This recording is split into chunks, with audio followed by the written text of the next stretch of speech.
Hello and welcome. So, the Church of England has a new Archbishop, but what a choice. Every time the Church of England lurches one more step to the left, drunk on the rich wine of a political relevance that only they can see, you'll be sure to hear some occasional Catholic commentator perkily prophesy a new flood of conversions. But there are several reasons why this won't happen. Spotting the requires preferencing perception over the fantasies of wish fulfillment. There is no doubt things are very bad for the CEV. I don't know how to say this politely, and you may want to block your ears, but amongst some conservatives who don't like feminism in the church, Sarah Mullally was known as the chief abortionist. The former chief nursing officer doesn't just represent the nanny state. She embodies it. Just at a time when Christianity in England needs a strong, vigorous, muscular, determined presence, the powers that be offer a woman whose image strongly resembles, I'm sorry to say this, an old advert which featured a sheepdog who sold a brand of domestic paint, Dulux. Well, this no one claims that the similarity is uncanny. It's just a little bit unhelpful, not very good for her dignity. It's been interesting to note amongst the commentators as they celebrated her appointment that they do major more on the fact she's a woman than on her personal characteristics and ecclesial achievements. To give her credit, she did phenomenally well as a nursing administrator. But the problem is that under Justin Welby, who was a third-rate oil executive, the senior appointments made under his influence were almost all administrators, rather than anybody who had distinguished themselves intellectually, spiritually, or pastorally. And you can't build a visionary and competent church on pen pushers and filing clerks. You need pen pushers and filing clerks, but not as bishops. There is, in fact, something of a problem in her succeeding so well in nursing administration and then swapping careers, because it makes being a Christian minister look as though it's something that can be done, well, part-time, which is exactly how she did her training. Instead of 3 years rigorous formation at a residential institution, she did a version of part-time evening education classes. It doesn't compare well with the 6 or 7 years formation for a Catholic priest, let alone the 3 years that used to be required for Anglican clergy. Her first job was in Southwark, South London, a parish of Battersea Fields, and it was unpaid and part-time. She then did 9 years as a vicar in Sutton before being parachuted rapidly to the role of Assistant Bishop of Crediton in Devon. Actually, I used to know a former Bishop of Crediton in the 1980s. He was a very impressive man, the Right Reverend Peter Coleman. He'd been a university chaplain, a university lecturer in ethics in London, a vicar of a successful church in Bristol. Then they made him director of diocesan ordinands, that's helping people discover whether they've got a vocation or not. Then an archdeacon, and then he became Bishop of Crediton. Not quite the same thing as a part-time training and a few years in a parish.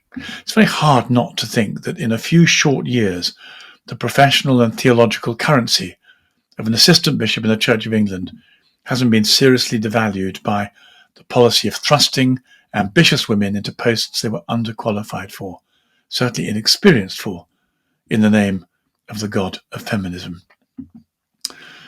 It was noticeable that no one's actually congratulated Sarah Mullally on her appointment as a reflection of her skills and achievements. In fact, quite the opposite. She was commended by a few underinformed critics for her competence in safeguarding. You'd think that would be okay, wouldn't you? But actually the opposite was true. And some think she should be shaking in her boots because Cathy Newman smells a rat and she's on the trail. Gilo is an abuse survivor. I've been in contact with him over the years.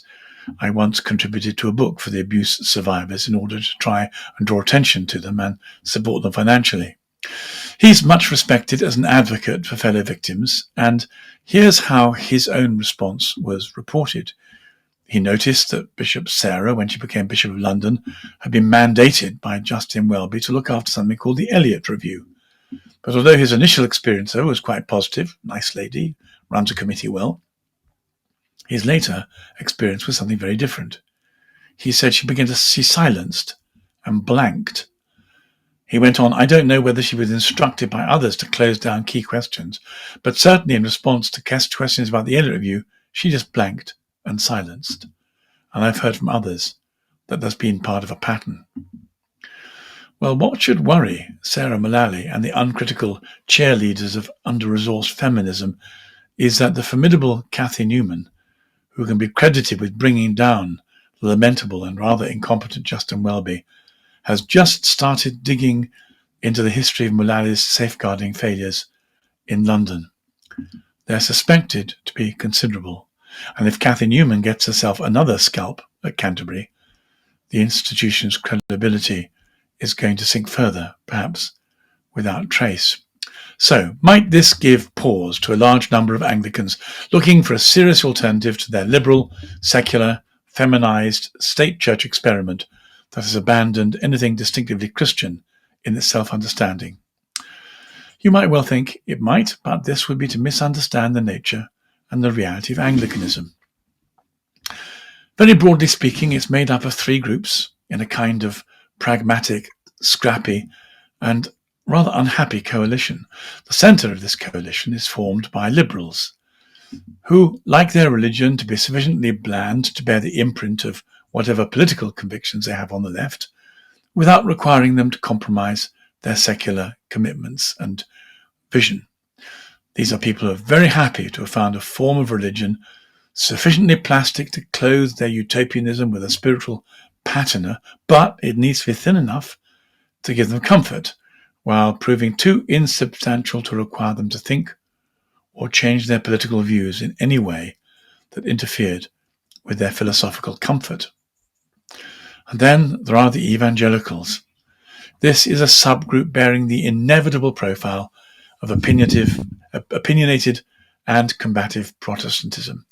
It's characterized by dozens of warring internal factions, a bit like the Judean People's Front and the People's Front of Judea. Monty Python knew what they were on about. They're united in one thing only, and that's a hatred and a fear of what they mistakenly think Catholicism was in the 16th century. The trouble is they know almost nothing about Catholicism as it really is, and if it were possible, they know even less about the 16th century. At the very top of their list of things they would never do is to have religious or personal relations of any kind with what they sometimes describe rather unkindly and insensitively as the whore of Babylon. Such an association would potently combine a fear of sex with a fear of heresy, and that would be too much for them. Much too much. Another reason why they're unlikely to leave in any circumstances is that their reasons for practicing their evangelicalism within the Church of England are mainly informed by social snobbery and practical convenience. In fact, so strong is the lure of social snobbery and practical convenience, there's almost nothing the liberal establishment can do which will persuade the majority to take any alternative action in the name of their principles or their integrity. A few dozen, every so often, courageously break off into splinter groups, form house churches, and they do leave. But not very often, and very reluctantly. Apart from anything else, doing so means having to find their own building, instead of being given one free by the establishment. And although they don't really like ecclesiastical buildings, and they do very strange things to their insides, they are reluctant to endure the anonymity of not having one. Almost nothing persuades them to leave as a matter of principle, though they do have a ritual of comforting themselves regularly by issuing blood-curdling threats that they will leave imminently and take their money with them. That's the great threat. But this mainly fulfills their need to posture to one another to demonstrate their own credentials for doctrinal conviction and theological purity, and it is almost never carried through. The Anglo-Catholics are a bit more complicated. If you take them at face value, it's very hard to understand why the appointment of Sarah Mullally wouldn't constitute the last straw that would drive them all, well, such as are left, to find solace, comfort, and full membership by joining the church whose spirituality they define themselves by and, notionally, crave. Surely this should be it. But they don't move, ever, because face value does not describe their reality. There's no doubt at all they are deeply in love with the aesthetics of Catholicism. They do a lot of dressing up. And if Catholicism was all about spiritual aesthetics, then they would convert. Like a shot, nothing would hold them back. But something worries them. What appears to worry them is that the widespread predilection, not only for homosexuality, but let's say the comforts of homosexuality among the clergy, would be frowned upon as excessive, even by a Catholic Church that has been infiltrated to the degree it has by the lavender mafia. Why would they exchange a spiritual discipline where literally anything goes, and sometimes they even compliment it on their diversity, for one which formally resists what they so value as a disorder? Why risk even the possibility of restraint when there's no need to? What would they gain? And so they don't. You might think they'd gain valid orders, but that is where only a working understanding of Alice in Wonderland can make any sense of the contradictions that they have. They deeply revere whoever is the current Pope. It's true. They have photos of the Pope in their vestries. They pray for the Pope in their liturgies, which they usually take entirely against their ordination vows from the Catholic Church. But when they're reminded that papal authority has declared their orders null and void, they suddenly adopt a reverence for the authority of the office of the Archbishops of Canterbury and York, where none appeared to exist before. The Archbishops in 1887 issued a document with a Latin title entitled to show the Catholics they weren't the only ones to do such things. It was called Sapius Officio, and it demonstrated entirely to Anglican satisfaction that the Pope was wrong. No one was unkind enough to point out that this deferral to Anglican episcopal authority was singularly unique, nor did anyone suggest this might constitute an obedience occasioned by convenience. They continued to protest their priesthood is as valid as any real Catholic priest, untroubled by the reflection that this act of disobedience to the papacy might undermine any credibility for their claim to want to practice obedience to the papacy. The further fact that Anglicans have no definition of priesthood, no one knows exactly what it is, can't be agreed on, and in their founding documents ridicule the Mass as a blasphemous fable, also doesn't seem to have caused them a moment's theological pause or sleeplessness. So, safe in the bubble of their own ecclesial comfort and convenience, they simply ask to be left alone by the Anglican Church authorities, who have even provided them with their own episcopate to help keep up appearances. And the fact that their flying bishops answer to two archbishops who ordain women as a matter of conviction doesn't seem to have had any effect at all on what they consider to be episcopal authenticity, however that's defined, and usually it isn't. It's true there were sincere Anglo-Catholics once upon a time, whose love of Catholicism was much more than skin-deep and cosmetic. In fact, there was one very simple way to tell the difference between those for whom their commitment was a matter of aesthetic superficiality or authentic conviction. The authentic ones joined the ordinariate at the earliest opportunity and became Catholics. They joined together in a joyful and vivacious union which drew together the best of Anglican spirituality and embedded it in a reconciliation and submission to the riches of the Mother Church. Hence, one might conclude there were no authentic Anglo-Catholics left behind. Those who did remain protested their desire to follow, in principle, but for reasons that seemed to have been sub-theological and sub-ecclesial, they remained in their bubble world of a denomination that was Protestant, liberal, and ecclesially independent. Those more independent, thinking and reflecting Anglicans who, of whatever variation of spirituality, were offended, worried, appalled, distressed, or depressed by any one of the numerous compromises of faith and celebrations of woke, establishment, heterodoxy, they are long gone. Maybe one or two more will wake up as from a drugged slumber and stumble out of the burning building to safety just before it collapses, but they'll be few, not many. Quote, if they didn't listen to G.K. Chesterton and St. John Henry Newman, they won't believe, even if, well, complete that sentence, which is a variation on Jesus' words, in your own time.